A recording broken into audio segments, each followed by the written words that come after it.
Welcome to the GigRoots podcast, where we discuss grassroots economics in America. Let's get it.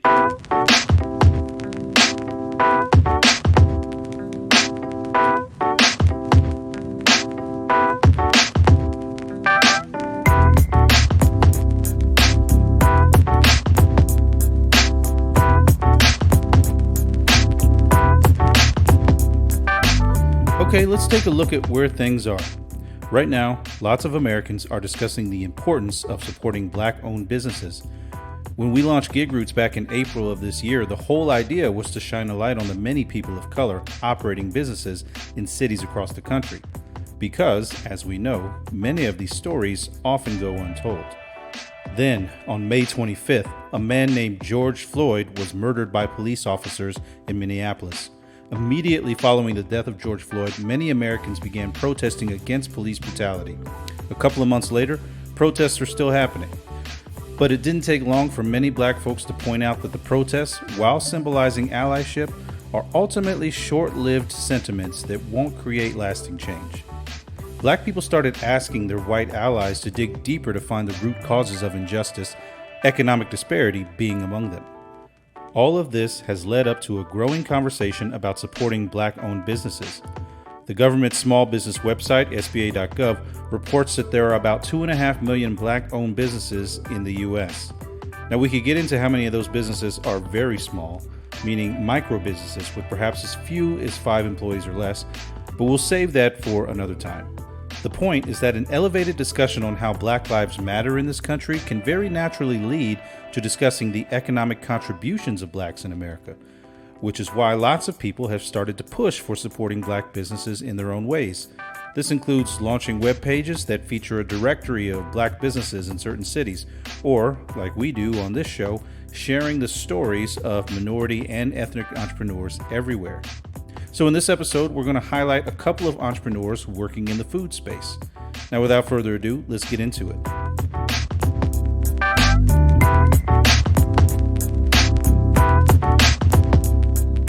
Niallah Scruggs operates Sugar Queen Bakery in Seattle, Washington. She bakes some seriously tasty cupcakes while also choosing to source many of her ingredients from farms run by minority growers. Niallah is in the midst of a transplant to sunny Florida, where she hopes to open her first brick-and-mortar store. Among her premier offerings upon arrival will be her Queen Bee Cupcake, named, of course, for Beyonce. I'm here with Miss Niallah Cooper Scruggs. How are you, Niallah? I'm great. How are you? Doing well. I'm glad to see your face. It's been a while. The last time that I saw you was, I think, 2 years ago out in Seattle. Where you are, and so it's just good to reconnect with you. Yes, you as well. Thank you for having me. Yeah, so I'm glad you're here, Niallah. I'm glad to talk with you, and I want to hear just more of your story and kind of share that with folks today. So as I said, I first got introduced to your company, Sugar Queen Bakery, back in 2018. I was out there in Seattle for the Sharks at the Beach pitch event that they put on every year, as they did this year as well. And got to see you up there on stage and do your pitch, and got to taste your cupcakes as you passed them around. They were excellent. I thought they were really good. Thank you. And so I've just been curious, how has life been for you since that time? Life has been good. So I started the business in September 2018. And it's just been an outpour of support. I'm so thankful for everyone that's been in my way, especially BJ Stewart and Urban Impact, for the opportunity to have the opportunity to even pitch at Sharks at the Beach. So I'm very thankful for that. And it's been great. I've met a lot of great people and had a lot of great experiences. I was in graduate school when I started the business. So it was kind of a struggle to manage graduate school and do the business, but I succeeded. I got my degree in June. Congratulations. So thank you so much. So finished that, and now I've been doing the business and working at the Columbia City Farmers Market for the past 3 weeks. Currently, I'm actually moving, so I won't be doing business in Seattle any longer. But I hope to, in the future, offer shipping and, hope to ship my cupcakes to local residents of Seattle still. Yeah. So what is that going to mean for your business then, if you're going to move and kind of move away from your base? What's the plan there? Yeah, so I hope to start a storefront location. I'm moving to Florida, so I'm hoping to start a storefront location there. I really want a local shop where I support local Black-owned, Black and POC-owned businesses and farms. It's really dear to my heart to support those that are marginalized and statistically not given as many opportunities. That's good because we talk a lot about that on this podcast, in particular, just the opportunities, especially now, because now we're Yes. in a very interesting time in a number Yeah, of we ways, are. right? Yes. I mean, first we had COVID, and then now we've had kind of a resurgence of, I'd say, sort of a consciousness around race, sort of a Hmm. national conversation, and at times a very heated one. Yes. Where have you been in that process? What has it been like for you? I think for me, it's been an awakening of just, um, noticing that police brutality is so serious and just that it's a huge issue in this country, a very sad issue. And I think for me, it took a toll on me. I had to emotionally set myself apart from the news and um, social media because it was too much. It's so sad to hear that Black and brown lives are being lost from something that's so simple, like, walking down the street or running around a neighborhood. So I was very saddened to hear the news, and I'm just hoping that this sheds a light on it and that we can move forward and, make progress in racial equity. You mentioned trying to partner with farmers markets and other Black-owned businesses and with other people of color. Can you talk about what some of those collaborations have been like? Yeah, so I collaborated with Nurturing Roots Farm in Seattle. It's in Beacon Hill, and it's a Black-owned farm by Naima Clark. She's amazing, and her eggs are some of the best eggs I've ever tasted. And I use them for my cupcakes, as well as some of her herbs and produce like carrots for my carrot cupcake. I did a pineapple sage carrot cupcake, and it was delicious. Oh man. Oh, sounds amazing. Thank you. So yeah, I think it's definitely been a positive experience, and I want to continue it in future endeavors as well.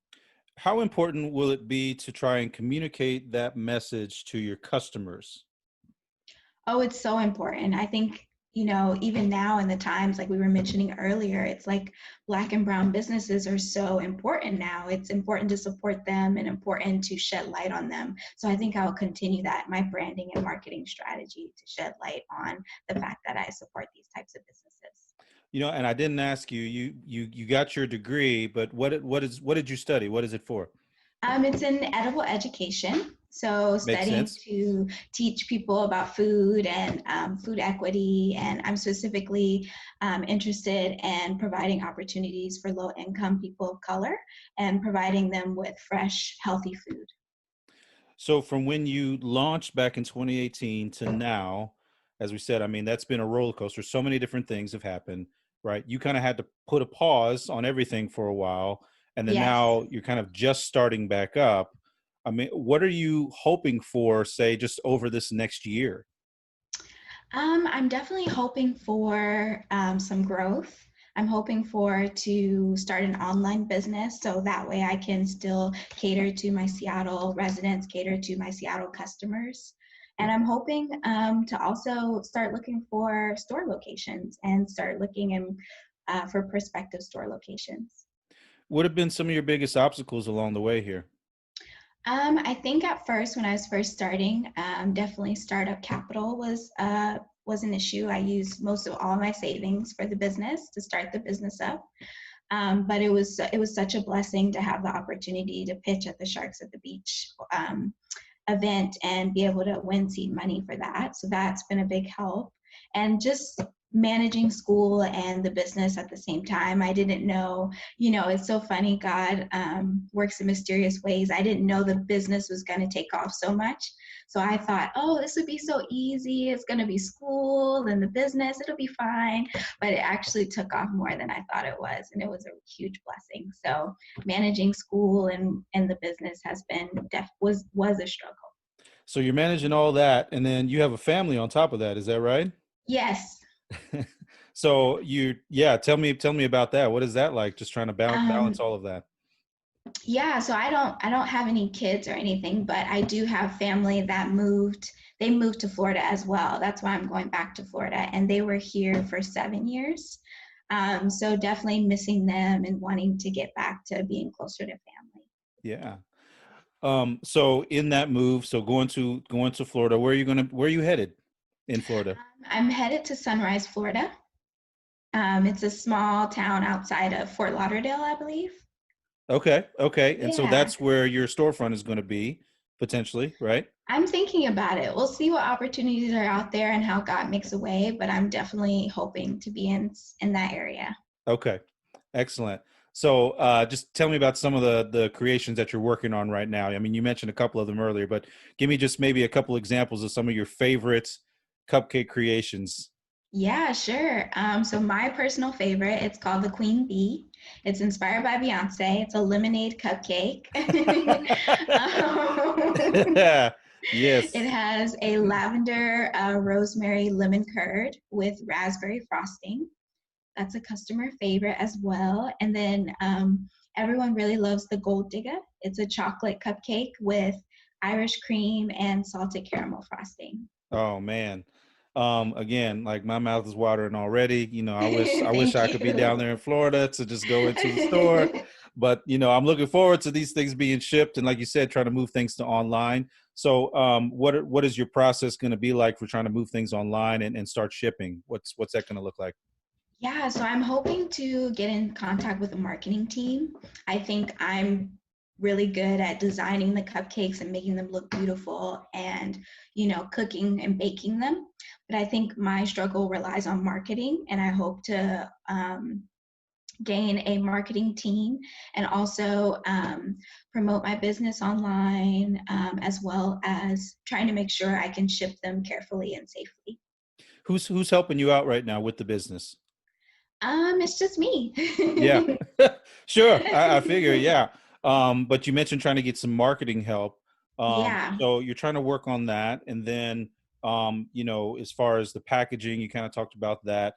So but you've already sort of developed a brand around it, right? Am I understanding Yes. that right? Okay. Yes, definitely. And so what's been the thought process behind that brand? Kind of talk to me about that a little bit. Sugar Queen Yeah. Bakery, yeah. So I always think my cupcakes look really pretty, and I want the customer to say, "Wow, these are too pretty to eat." That's what, but they eat them anyway. And I want the customer to be excited about the products that they get from my bakery, and also just feel confident knowing that they're supporting local Black and Brown POC owned businesses. Absolutely. Well, Niala, I really look forward to this. I love the idea that you're trying to build sort of these, partnerships with people of color and Black-owned farms. I think that's a huge piece. I think we don't talk often enough about sort of the agrarian, the rural environment that we have here, farmers markets, and particularly talking about Black and Brown folks that operate within those. So Definitely. that's a really neat avenue that you're taking there. So that's really cool to hear. Thank Just you. kind of, yeah, just tell us where we can find you right now if somebody wants to go and discover Sugar Queen Bakery. Where can they find you? Yeah, you can find me on Instagram. I'm on Sugar Queen Bakery Seattle, or my website, thesugarqueenbakery.com. I'm also on Facebook too. Excellent. Well, Niala, I appreciate you taking the time. And, I'd love to check back in with you later on to see how things are going. Yeah, sounds good. Thank you so much for having me. Thank you. We'll see you soon. Okay, thank you. Bye-bye. All right, let's take it back to Chicago, where Tiffany Williams runs her own catering company, Exquisite Catering. Like many entrepreneurs, Tiffany's livelihood took a double hit, once due to the pandemic and then again due to civil unrest over the killing of George Floyd and others. But Tiffany's got a lot going for her in spite of it all. For one thing, as a professionally trained chef, Tiffany has sampled a world of culinary cuisine. She's even toured providing meals for the likes of none other than Miss Queen Bee herself, Beyonce. Tiffany's raising 3 kids in the Woodlawn community on Chicago's South Side, where her family has lived for generations. They've seen constant change, including many storefronts and businesses come and go. And so with all the investment happening in the adjacent community of Hyde Park and elsewhere, you can bet the stakes are high. All right, Tiffany Williams, how are you doing? Hey, I'm doing well. How are you, Ethan? Doing great. Good to see you again. Good to Yes, reconnect. yes, And we got a lot of things we definitely. could talk about. A lot of stuff to catch up on for sure. But I was really excited to just have you on this podcast and just kind of get get get up to date on what's going on with you. So how have things been for you? Let's just start off with that. How you been Yeah, doing? uh, post-COVID, pre-COVID. So right now I'm doing well. I would say we're doing well. Family's doing well. Business is doing well. Blessed at this time, of uncertainty. We've been blessed to kind of keep going and make it through. Right, just kind of taking it a day at a time, right? Because that's all we can Yes. do. Yep. So there's a lot of aspects to Tiffany Williams and who you are. But I first want to just touch on the aspect of Tiffany, the mom, raising a family in the city. Just talk to me about kind of who you are as Tiffany, a mom. Yeah.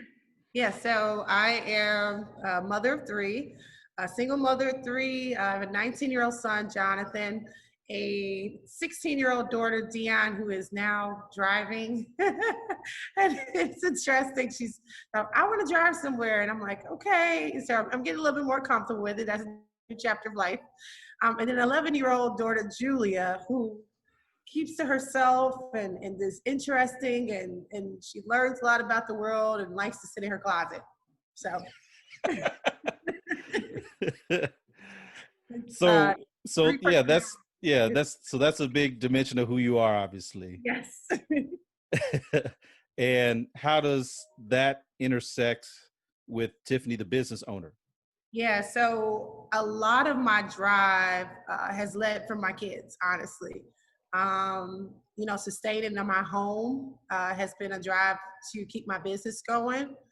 And, when I wanted to give up, honestly, it's my kids that press me, the most and say, Mom, you could do this. We've seen you do unbelievable things. Like, do you realize who you are?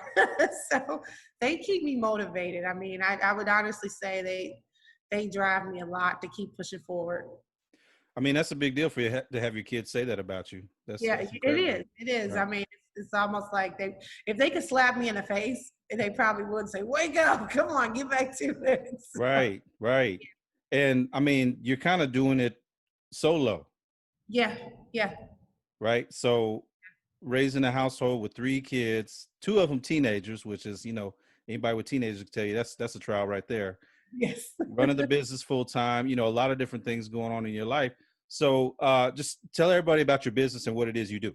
Yeah, so I am the owner of Exquisite Catering and Events. We're a full service catering company here in Chicago, from the south side of Chicago. I started the business after being in the industry for 20 years.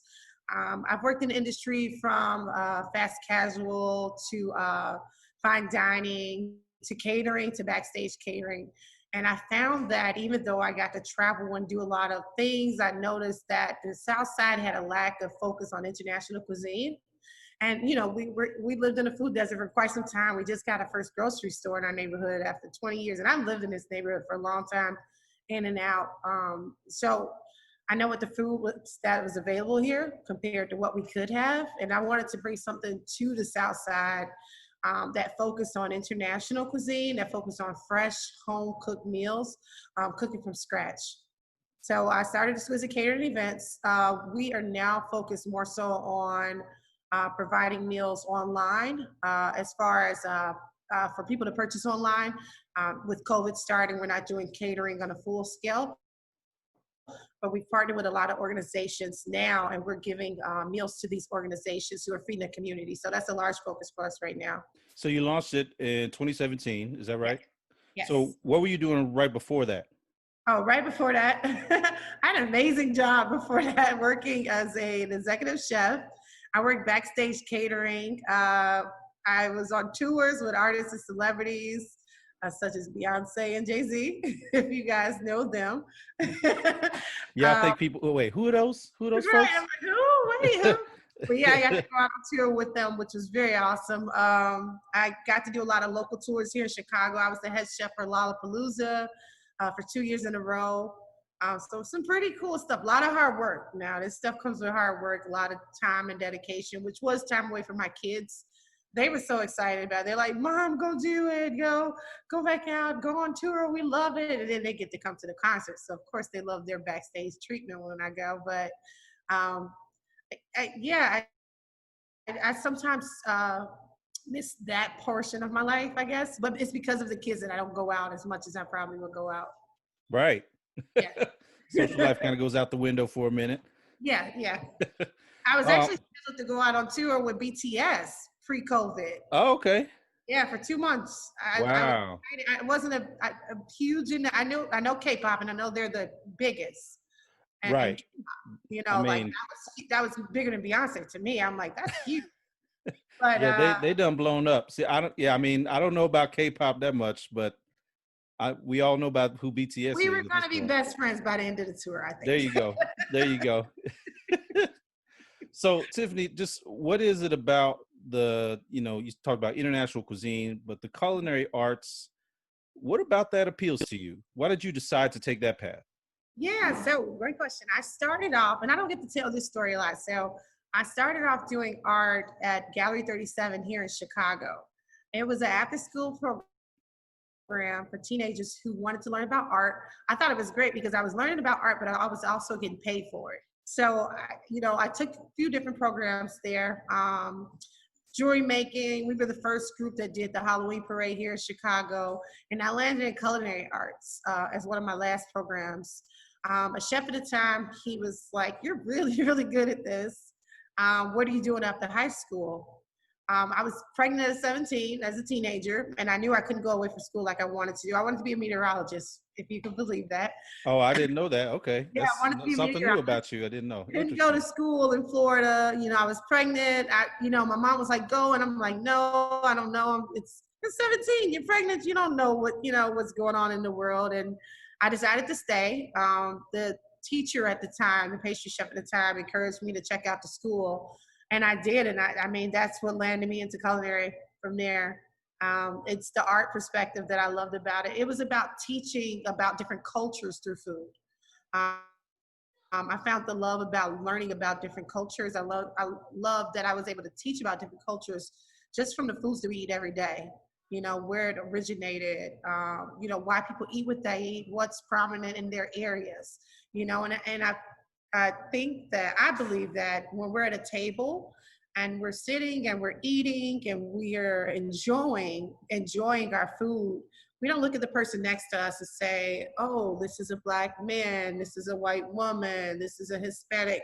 We just enjoy each other and ourselves, and we can have an open conversation. So I like to use food and introduction to different cultures to kind of bridge a gap between, disparities. I mean, that's a really interesting point that you bring up right there, right? Food is a communal activity that brings people together very naturally, right? So it's kind of a neutral entry point for folks that otherwise, when we talk about race, because that's a very heated topic of discussion right now, especially, yes. right? So food can be this natural sort of convener. What have you been able to do with that in the community as of late? You know what? I need to explore more as of late. And it's pretty hard to do right now with so much going on with the coronavirus to kind of gather people. But prior to that, I was teaching cooking classes. And I still do a couple Zoom ones, starting to pick up a little bit more. But teaching cooking classes, and every other week I had a class out at a drug and alcohol rehab facility. And then I would do some with Blue Cross and Blue Shield. But I would focus on, like I said, foods that we see every day, but really dive into the culture of where that food originated, and that was the kind of thing that staged the open conversation of why and how, and I didn't know, and it got kind of people thinking about maybe this isn't so bad, breaking some barriers. I want to touch on real quick. I want to come back to the cuisine stuff because I want to ask you what some of your favorite cuisines are. So remind me to come back to that question, but I want to just switch gears for a minute to talk about the community that you're in, the community of Woodlawn on the south side of Chicago. And I want you to kind of take me through the timeline from, when COVID happened. Obviously that affected everyone, but then talk about what happened in the community following the events in Minneapolis between the police and one Mr. George Floyd, Just from your vantage point, talk about what the community response was at that moment. Right. So I'll go back to when the coronavirus hit. I guess I would say around March 13th. I can't forget it. It was my birthday when we got the announcement that the city would be shutting down. Okay, so I'm like, well, I'll never forget this date and time. We actually started getting calls about cancellations and people wanting refunds and people delaying their events earlier that week. So by that Wednesday, I was 100% out of business. It was devastating. I was telling my staff as days are going, and I was getting more and more calls. I'm like, guys, we don't have any business. We don't have anything. There's nothing going on. And so by that Friday, it was just like, okay, yeah, we lost everything already. What was your conversation with your kids at that point? It was devastating. I imagine so. Yeah. I was devastated. At that point, one, my son was away at college still. So my mindset was, I have to go get him. I have to go get him. We need to be together. And I don't think he was in Mississippi at the time, which I'm like, I don't think Mississippi is quite prepared for what's going to happen. I don't want to wait and delay, and he's in school and this uncertainty. So that Saturday, actually, we drove down. We did a 24-hour there and back and just got him and brought him back home. But I had a conversation with my kids saying I didn't know what we were going to do at that point. I know I had already started updating my resume, but then I'm like, well, who's hiring? Where are the jobs going to be? We're at this uncertain point in history and in time. And, I took a minute actually just to spend time with my family. Something I hadn't done for a long time because I was working for so long, working so many hours. We just spent time together. We started doing TikTok videos together. We developed a family page on Facebook. We were doing recipes together. I think they got annoyed with me after a little while because I'm like, let's do this. But right. After a couple of weeks in, and after a lot of friends convincing me, just cook again. I developed our e-commerce on our website. I developed menus, and I wanted to be affordable. I know a lot of people were working, they didn't have jobs at that point. So I cost everything at $10, $10 for a meal. And they were substantial meals. And it was me and my kids that came back into the kitchen to start cooking everything. They were working with me. They were aggravated. They were tired. They didn't want to show up for work, but I wasn't able to pay anybody at that point. I was thinking about sustainability in our home, and we had so much money that we had to spend to keep going. And I had this I haven't talked to anybody about this publicly, but I had this really tough conversation with my children. And I told them at this point, I said, this is the realest I'm going to tell you. Like, realest I'm ever tell you. That's protected. I try to give you the best that I can give you. But at this point, this is not mommy's business anymore. This is not mommy's choice or fun anymore. This is our survival. I said, you haven't had to be active in helping the family survive because I want to provide for you guys. So I said, I need you to be here. I need you to show up. I can't afford to pay anybody to be here. This is to survive in our home. We don't have any income outside of what we do, in the catering. And at that point, and I told them, I said, I'm giving 70% and it's 3 of you guys and you're giving 30 and I need you to give you a little bit more because mommy's exhausted. And I could lay in a bed and be depressed or I could get up and make it happen. And at that point, they realized we need to survive. We need to make it happen. And they were there for me. It was a turn of the table, My kids were there for me to the point they're like, okay, we're done. Go home, Mom. You can get some rest. We'll clean up, And we just restarted the business from there. We had friends and family ordering meals. We did a lot of marketing behind it. And we eventually got organizations to start ordering meals from us. I was able to secure a PPP, which was a way that I brought my staff back. And from there, we just been going up and up in our numbers by partnering up with organizations. So we've been really stable as a business since then. That's a lot to go through in a really short amount of time. There's a lot going on there. And so your son who's in school, is he going to continue? He's a little lost right now, you know. Sure. He's like, I don't know if I want to go back. And then I'm not happy about him going back to Mississippi. They seem very unprepared there for what's going on right now. Hmm.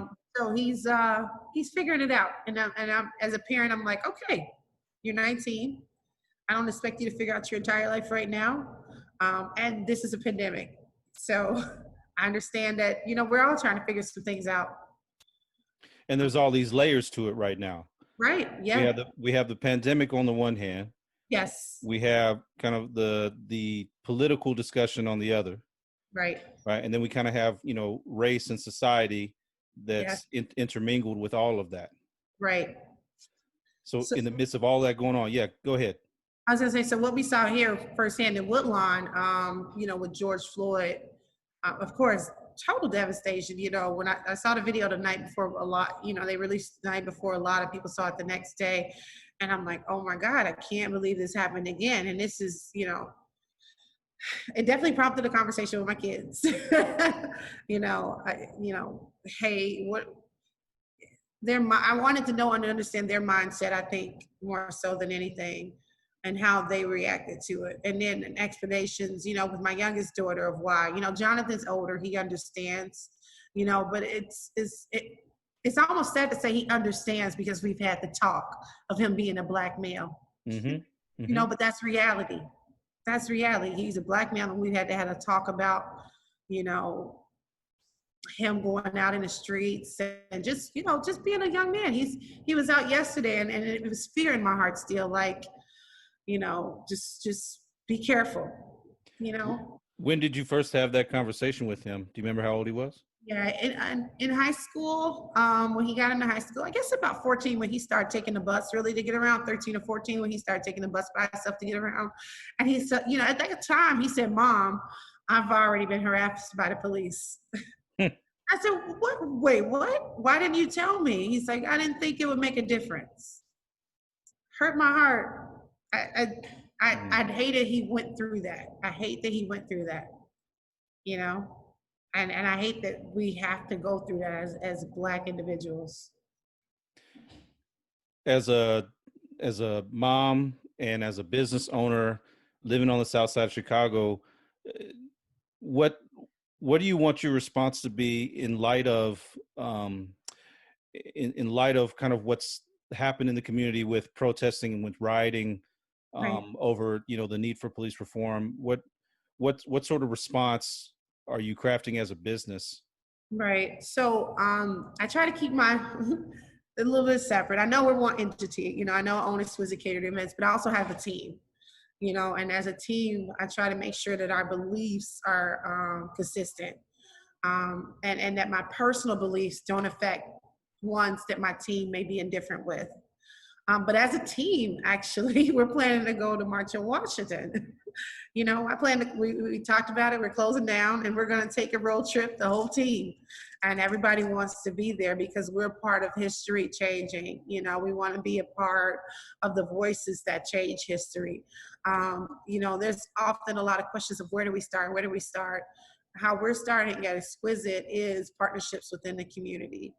It's not just feeding people, but it's teaching people how to feed themselves, through education, not just, physical nourishment with food, but through education, and developing our team with internal to start giving that message out. Because our team, honestly, they're from all walks of life, and I've never hired people based on their past, as far as if there was something that happened. I have people that worked for me right out of jail. And, it's not a judgment, they just want to work.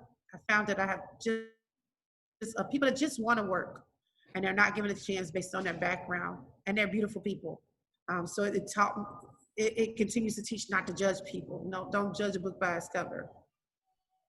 Yeah. That's something that we can convey. And I hope that, the people on my team will be open to their stories coming out a little bit more, because, I'm honored to work with them, as well as they, the same in return. And they have been sticking with me through our really, really lows now and to our really, really highs. So talk about hope. just hope for the city of Chicago or hope for the South Side? What's that look like? Oh, man. So I grew up in Woodlawn. I moved out of Woodlawn. I moved back in. And I guess it makes me think about my school that I grew up in, Andrew Carnegie. I went to that school. My kids went to that school. My mom went to that school, long history at Carnegie. And my kids were in the gifted program there. And to just see it from when I went there, from barely having books, from barely having enough, teachers. We were splitting classes at that point. Barely have enough supplies. To now, they're one of the top schools over here. And they've grown. They've expanded. They're now in gifted programs, and they're now doing things across the city, and the kids are flourishing there. And I've seen how much my kids have grown there, and I'm impressed by the amount of knowledge that they've gotten there.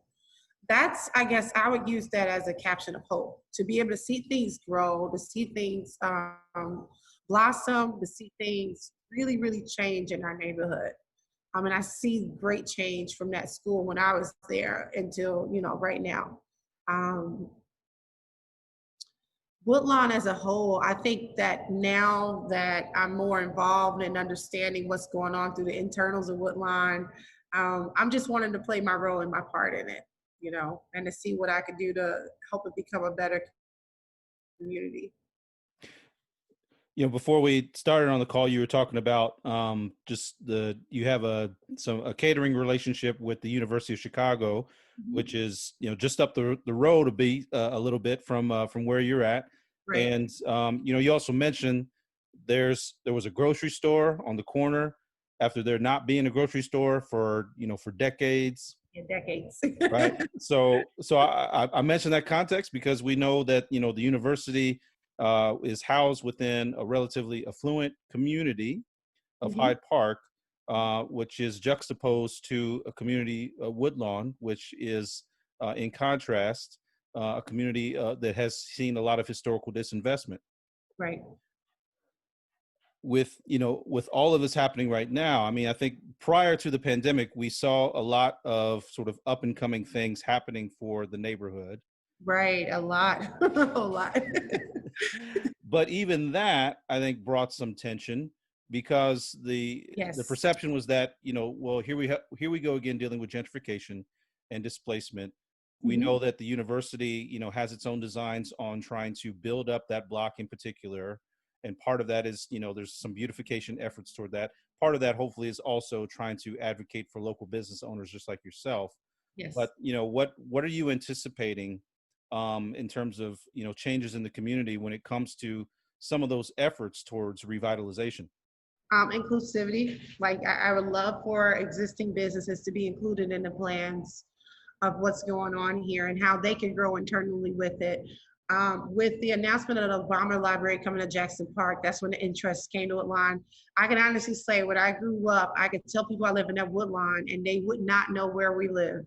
So I would always say Hyde Park. Oh, Hyde Park. And we're literally right next door. So it was always interesting growing up. But now I can say I live in Woodlawn. They're like, oh, Woodlawn, oh, we want to be there. This is the place for people to come now. People buying homes. Homes are as expensive as, what, $6 million? I was shocked. I'm like, whoa, in this neighborhood? And it's not like it can't be here. But let's invest in a neighborhood instead of bringing in expensive homes, So I'm just hoping there's more investment in the neighborhood. There are some areas that I never even knew Woodlawn was separated into clusters, and I've lived here almost my whole life. Yeah, explain that. What do you mean by that?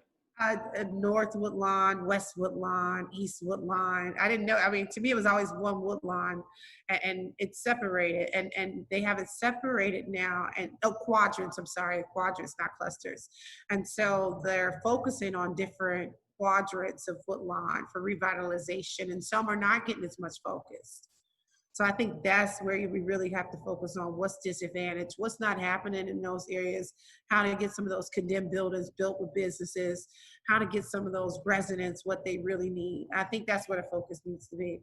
And I know this organization is actively working toward that. Woodlawn has always been very political. unfortunately, and then not the best politics, which honestly, as a kid, when I grew up, hearing a lot of it, because my mom is active in Woodlawn, I had no interest in being involved with the politics of it. So I have to be, honestly, I'm very careful, of where I want to step out into this space. Certainly. Yeah. Do you have a fear of displacement? I don't. Actually have a hope for ownership. I know there's some conversations that need to be had with the alderman, but I'm hoping to own in Woodlawn. My children see it a little different. They want to go out a little bit to the suburbs. And I'm like, well, I started here. I kind of want to end here. So I'm like, you guys are growing up. You can move out. Right. Let mom have some time to herself. Right. Yep, I hear you. All right, so let's get back to the food aspect of things, right? We talked about some of your cuisine. What are some of your favorite dishes, some of your favorite, international flavors that you like to incorporate? Yes. So I like to eat, I like to eat Moroccan and Indian. Oh my goodness. I love like the spices, the combination of spices and spicy. I love that it embodies just a fullness, a very earthiness. So those are my favorite things to eat. As far as cooking, I would say I've not been challenged with my favorite thing to cook. There's nothing that I'm like, I'm absolutely in love with cooking this, because there's so much more still to learn that I just want to engage in the one area and be like, this is the one thing I do. This is one thing I do really, really good. What do y'all eat at home most nights? Because I know it's different. Hot Pockets. I'm embarrassed. Okay, yeah, so my kids grew up on Hot Pockets. Our COVID thing was our coronavirus stay at home was home running pizzas. I don't know what it is. It's convenient. It's easy. Right. We're not. Yeah, we weren't thinking, but no. It's a lot of work, right? It's a lot of work to make all those meals that you do. We did cook a lot more at home. And the beautiful thing is, because they are older, all of my kids know how to cook, even the 11-year-old. We were able to trade off cooking days. So we did cook a lot more while we were home. And now we're trying to get back into that routine because we're working again. But cereal is my favorite food, honestly. And I'll explain that. Cereal reminds me of Saturday mornings, sitting in front of TV with a cartoon and not having any worries in the world. Yep. So cereal, if I get a bowl of cereal, I'm at perfect peace. Saturday mornings, watching Thundercats. Yes. Eating some Captain Crunch. Yes. Or as we had King Vitamin, because we couldn't afford the name brand. Right. But yeah, so cereal is my favorite food, honestly. And that's so bad. I should have something better, but it doesn't happen often, so that's a good thing, Right. But veggies, I never had a challenge of getting my kids to eat veggies, because I learned, I taught them how to cook them. We didn't have the excuse in my home. I didn't let them say they didn't eat it. I'm like, you have to try it. So our rule was try it before you say you don't like it. And they all grew up with that understanding. And so we tried things, even if it didn't look right. And how I got my kids to eat veggies is I would have them cook them. So now it's like, Mommy, you taste what I cooked. And that's a really good idea. I hadn't thought about that. That's a really good idea. So what are you excited about coming up for Exquisite Catering? Yeah, it's so much uncertainty nowadays. It's crazy. But what I am excited is now we're a little bit more focused. The great thing about this time is we had time to sit back and focus on where we want the business to go. I'm finally at a space where we're outgrowing our current location. So I'm looking for a new location, and that might take to the end of the year. It's a little scary with COVID going on and things closing and things opening, but we're going to try to steer the course and still look for a new space. Relaunching the soup business when the fall comes around, I feel like that's going to be a really big success for us. We're rebranding it completely, and I'm relaunching it. So I'm really excited about that. I would be excited to go back on the road when that comes up, when things are clear again, just to get back out. It helps me as a chef because I work with different chefs from around the world, when I do that. So it's not just fun. I learned so much because I'm working with people from around the globe and learning how they cook and learning different ways. So it brings a lot back to my business. So absolutely. A lot of education when I do it. Tiffany Williams. Hey, can you tell everybody real quick, how do we find out about you and your business? Where's all the social and all that stuff? Yeah, so we are Exquisite Catering Events, and you can find us at Exquisite Catering Events with the S.com. And we are on social media on Facebook at Exquisite Catering and Events, Instagram and Twitter at SOECEVENT. So EC Events. And then I'm on Instagram. You'll see some stuff from me. I'm actually releasing a nice cooking demo that we just recorded.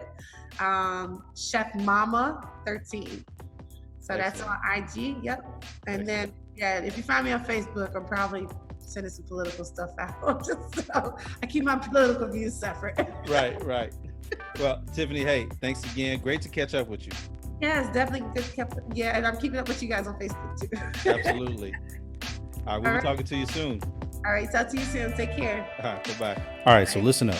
Supporting Black business is a clear step toward promoting racial equity, but this isn't going to change things overnight. In order for long-term change to happen, it's going to require certain changes in the way we as consumers choose to shop and buy. We hope that by continuing to share the stories of amazing entrepreneurs here at GigRoots, that we can help cultivate a more connected and vibrant marketplace where diversity and innovation are celebrated. Follow GigRoots on social media, check out our website, gigroots.co, for more episodes, and remember to subscribe to keep up to date with the latest. That's all for now. We'll see you next episode. Hey everyone, Ethan Daly here with just another quick reminder that you can find the GigRoots podcast on podcatchers all over the internet. We are on Acast, we're on Spotify, and we're on iTunes and Apple Podcasts. So go on there, write a review about the show, tell us what you think, and just remember, as always, when you listen to the show, when you help support it, you are also helping to support grassroots entrepreneurship all over America. All right, that's it. Take care.